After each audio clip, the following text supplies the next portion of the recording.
back in the 1950s, most people aren't aware of it, but there was a scientific storm in America all through the late 50s about this thing out there in space, because the astronomers were all watching it, and that was back when they weren't afraid to talk about it. It was in the science magazines. I mean, I had a subscription to, like, Popular Science, and hell, it was on the front cover of the magazine one day in, like, 1961. And I was really excited when I saw it, because here's this giant red planet on the horizon of the California coast, and a humongous tidal wave coming in towards the coast. And having grew up in the mountains of the Sierras, and this thing in the magazine, it said this tidal wave coming in was going to be at least 3 miles high. And I went in and showed it to everybody in the house, and they laughed, and they said, look, it says right here, there's nothing to worry about. It won't be here for another 50 years. Hey, guess what? That 50 years has came and gone.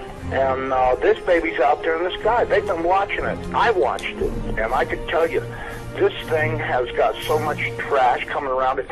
You know how we live in a solar system? We've got 9 planets and a big sun. This thing has got 7 planets and its own sun.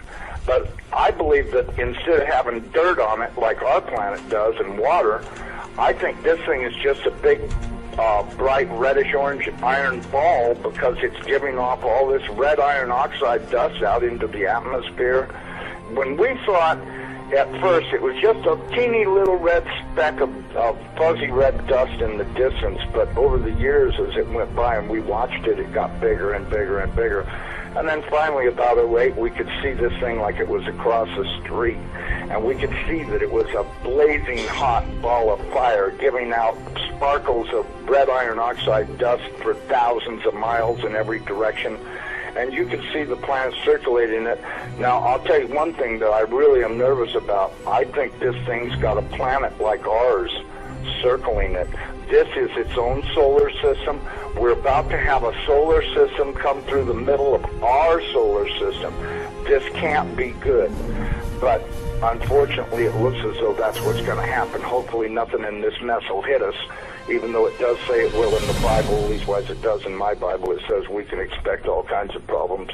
We were looking at asteroids right close to this thing. There's asteroids that are floating around right near that are orbiting the main sun itself. These things appear to be about 500 miles across.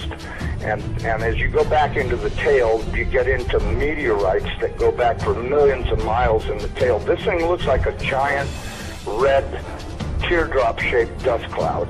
And you can see, if you're able to see it up close like we did, you can see every speck out there. I guarantee you there's trillions of meteorites following this thing. Now, these CIA people that I know say that we're not going to be that close to it when it goes past us. They're saying that in order to attain breakaway speed, when it comes up around the backside of the sun, its speed will at least double, possibly more, which will put it here earlier than everybody is saying it will. And that this thing will probably be about 20 million miles from us when it crosses in front of us. And then as soon as it flips us upside down, we're going to go into its debris field tail and be pelted with meteorites. And of course in the Bible it says they will talon 70 pounds. So if you've got 70-pound meteorites falling like hail, and I can guarantee you they will be falling like hail because there are that many in the tail of this thing. This thing has got a tail loaded with trash. I mean, it's incredible the amount of stuff that's in this thing's tail. And we're going to go right through that tail, and if it doesn't beat everything on the surface of the ground into a flat putty, I don't know what it'll take. I tell everybody, you better be at least 20, 30, 40, 50 feet on the ground and have either concrete or stone above you, because it'll break through the roof or whatever you've got if you don't. These CIA guys told me that this pole shift will probably happen from start to finish in around 28 minutes. That doesn't give you a lot of warning. When you see that thing out there in the sky, you're going to have to run as fast as you can to your underground facility, because this is going to happen so fast. Now, see, here's another thing nobody's talking about. You've got this giant iron planet that they say is 47,000 miles across, getting ready to come up past us. And when it starts to approach us, it's going to start and have real serious effects. So is it a planet or a failed star? It's not a failed star. You know, I saw this thing up close. It did not look like a failed star. It looked just like our sun. Right. Okay? Would you call our sun a failed star? No. Okay, well, you had said planet. I wasn't sure if it was like a failed star brown dwarf or a full sun. So it's a full sun? It looks to me like a miniature sun, just like the one we have. The only difference is our sun is giving off flames and stuff, and this one's doing the same thing as it, but it's giving off this red iron oxide cloud of dust around it, and until it got close, we couldn't even tell what was in there. We could see it was hot, and it looked like it was just a dull red when we were first able to discern it through the red cloud. But as it approached, it started to become more apparent that this thing is just orange hot. I mean, to tell how hot it is, I was told that they estimated between 5 and 10 million degrees, but, you know, I don't really know, if that's right or not. I mean, it's got to be pretty hot because it's sending all of this red iron oxide dust out into space around it. Right. And it's got this enormous, and I mean enormous, at least 50 or 100,000 miles on each side of it, this red dust cloud that goes all the way around it. I know when we were watching it, as it started to make the upward swing to approach behind our sun, it was amazing. The red dust cloud settled down. Instead of being round, it started to settle down into a V, like wings, upside down wings. Right. And I thought, boy, I wonder if that's where the ancient Sumerians got the idea this thing had wings, because, you know, centrifugal force is a funny thing. When it comes back up around the planet, when we see it in the sky, my guess is it's going to look like it's got wings, because centrifugal force is going to be pulling the red iron oxide dust and particles out to one side, and then as it starts to climb out and go away from us, listen, I was told that this thing's magnetic field is going to be so strong, anybody that does not have a padded lead helmet to wear will have their brain gutted for everything they ever knew, and they'll be a complete raving moron after this thing passes.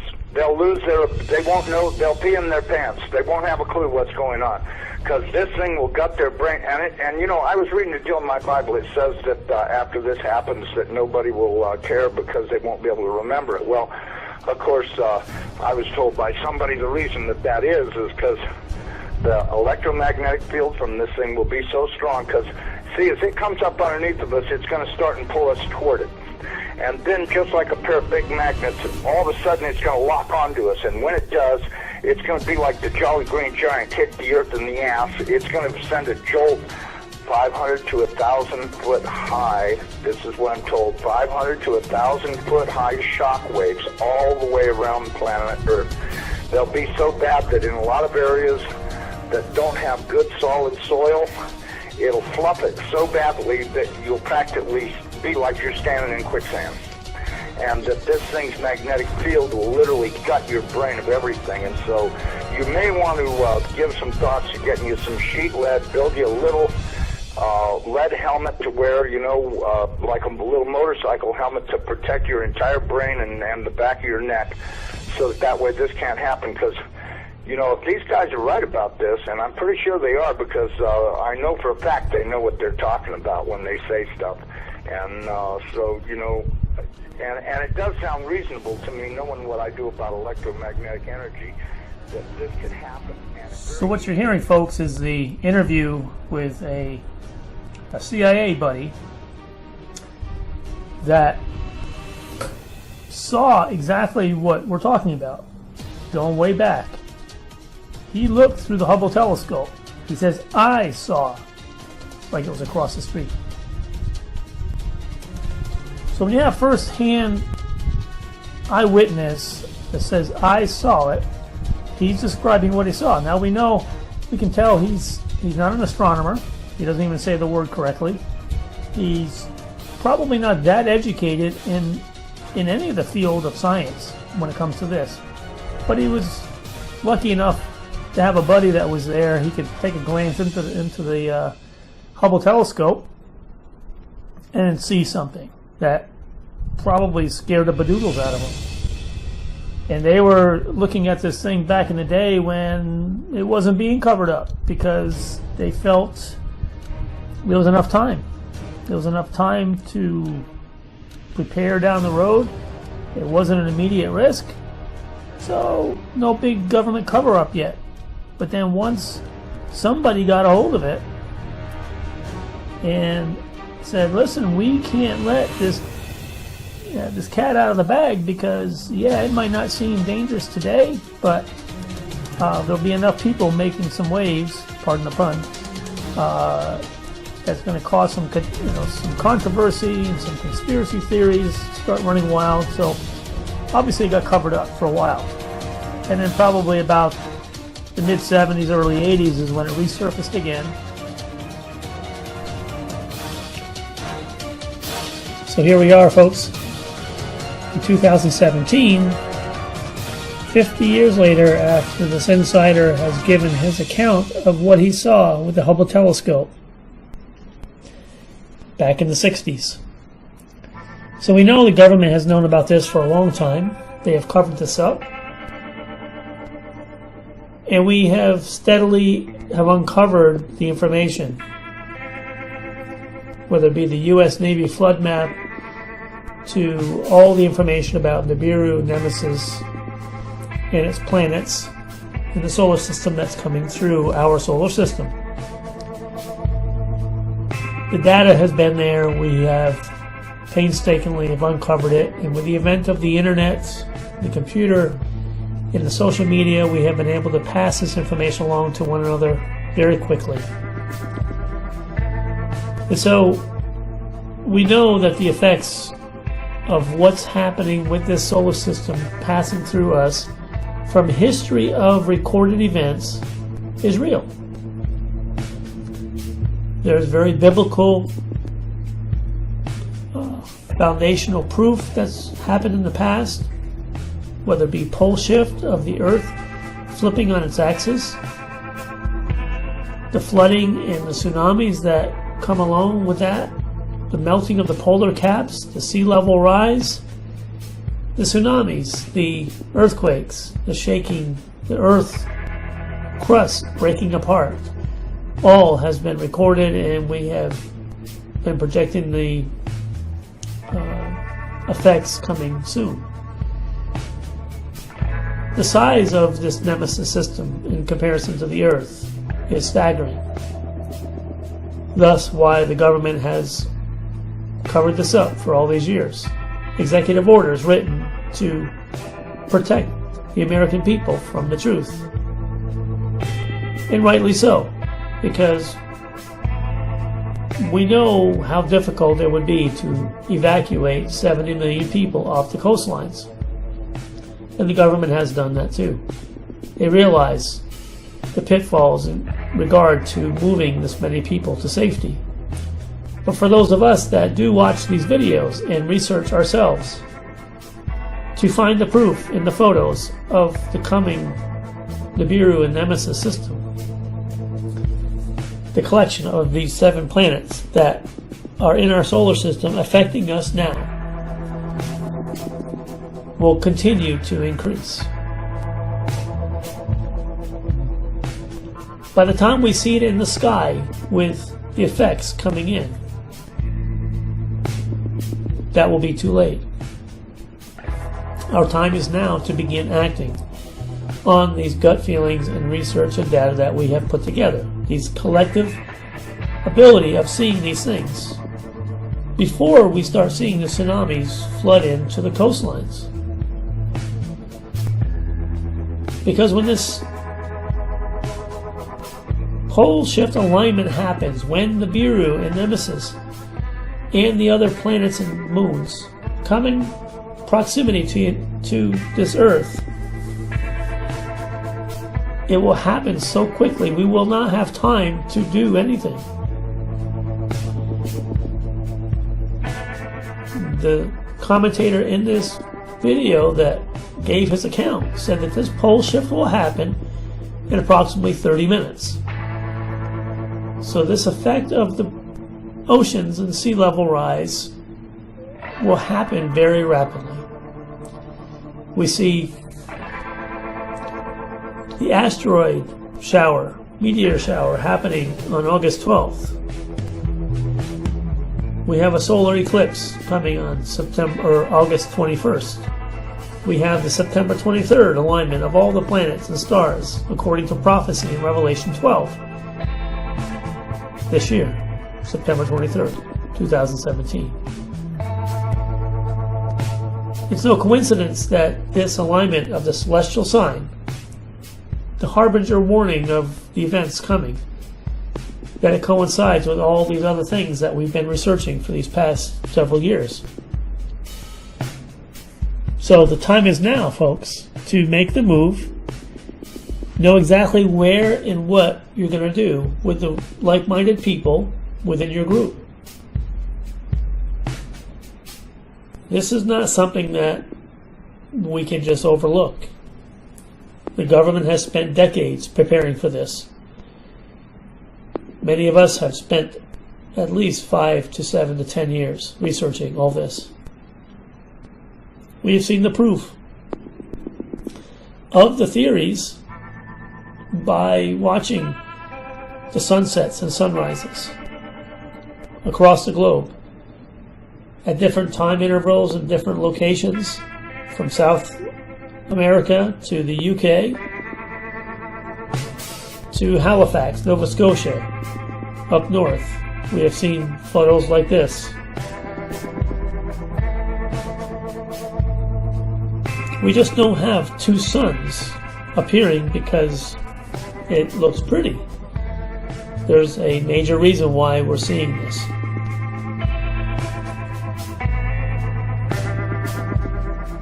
So for those who have done the research and have the gut and instinctive feeling inside to say it's time, I employ all of you to pray, be led by your spirit, share with others, and make a move. Act on what you're seeing and feeling and make it happen now, before it's too late. Because when we see it in the sky, it is too late. We'll see you on the other side, folks.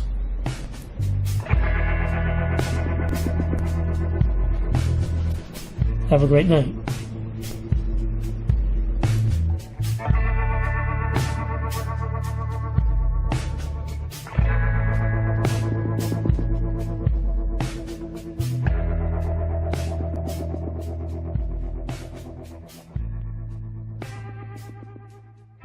However, before my research, if you would have asked me then if I think there is really a planet X, I would have said no. But if you ask me now, my answer will be yes. I believe there is a Nibiru in our solar system. Let me show you why. Originally, I didn't see how a huge planet, 4 times the size of Jupiter, can exist in our solar system without us knowing. But that is before I learned about TNO. Before I did extensive research on ancient prophecies, which, believe it or not, collaborated somehow. Let me put it this way. You may not recognize Nibiru when it comes, and the visit may be different from what you expected, but believe me, there is a Nibiru out there in our solar system. For people who are new to this Planet X Nibiru theory, let me give you a quick tour. According to the ancient Sumerians, the 10th planet Nibiru is on a highly elliptic 3,600-year orbit. It is called the Destroyer Planet, as when it comes, it will bring destruction and possibly the Doomsday. Wait, if Doomsday comes every 3,600 years, how come we're still here? Think about it this way. Many comets pass by our sun regularly. How many of them hit planets? The last and only one I remember was the Shoemaker-Levy 9 hitting Jupiter in July 1994. So maybe Nibiru's last flyby was harmless last time. But we may not be likely so lucky next time. Before jumping to any conclusions we cannot sustain, Let me bring you another popular Nibiru theory. The planet Nibiru of Nemesis. Nemesis is supposedly our Sun's brown dwarf twin. The theory was first introduced in 1984, largely based on the Earth's mass extension 26 million years cycle. An evil twin 1.5 light years away, hidden beyond the Oort cloud, would be a perfect suspect. If Nibiru is a planet of Nemesis, it could explain how its occupants survived 3,600 years without a sun. Nemesis is Nibiru's travel companion and its portable generator. When the theory was introduced in 1984, it made great sense, and at that time, scientists believed that most stars are binary. Obviously, our Sun should not be an exception. However, scientists have determined that mass extinction happens more like every 50 million years, and two mass astronomical surveys, which ran from 1997 to 2001, failed to detect any brown dwarf in our solar system. While in 2011, NASA's David Morrison, who specializes in near-Earth objects, concluded that even with infrared telescopes able to detect brown dwarfs as far away as 10 light years, failed to find Nemesis. It is most likely that Nemesis does not exist. Of course, that is if you believe to do if they think the world will end tomorrow. Obviously, telling you will not be on the top of the list. They will build a bunker and plan shelters for people that may survive the doomsday Earth.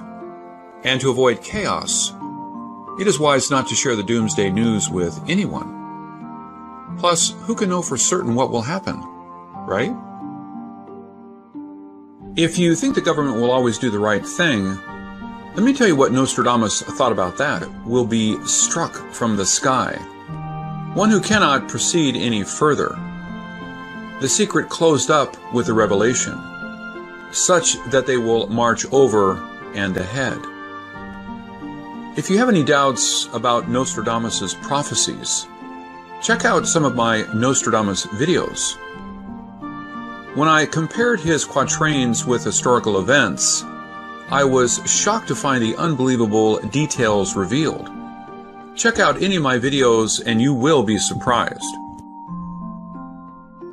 This quatrain is grouped with 20 other doomsday quatrains in the second part of the Book of Prophecy, which I call the Doomsday Century. This quatrain seems to indicate that our government would get warnings from the sky, which can be divine or from aliens. The message warns us, do not proceed.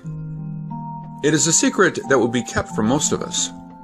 But the warnings were probably ignored, as the last sentence stated, quote, such that they will march over and ahead.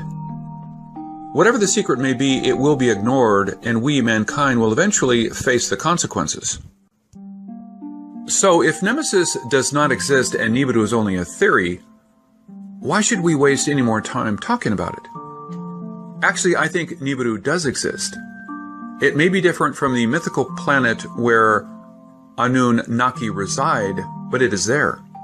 Let me show you the proof about Nibiru's existence.